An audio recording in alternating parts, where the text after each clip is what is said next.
Ciao, sono Noemi, parlerò del libro Il diario di Zlata. Ho scelto questo libro perché parla di una ragazzina più o meno della nostra età e quindi ci sono cose in cui mi identifico. Poi a me piacciono i libri in forma di diario, li capisco di più e secondo me sono più facili da leggere per tutti. Questa ragazzina di Sarajevo ci racconta dei suoi amici, delle uscite che faceva, della scuola, delle lezioni di pianoforte, finché non comincia la guerra.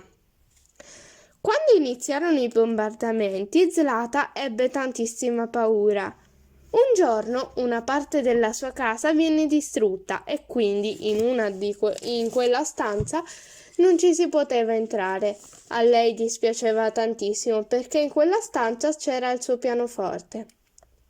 Lei si annoia e non può uscire di casa e riesce a malapena ad attraversare il giardino per andare a trovare i suoi nonni, che abitano nella casa accanto, perché se qualcuno usciva di casa e i cecchini lo vedevano, poteva essere ucciso, quindi una sofferenza totale. Quando ho finito il libro ero felice perché succede un evento inaspettato ma bello. Le storie di guerra non mi piacciono molto, ma questa sì, perché certe volte mi coinvolgeva e in altre avevo la voglia di piangere e in altre ancora la voglia di ridere.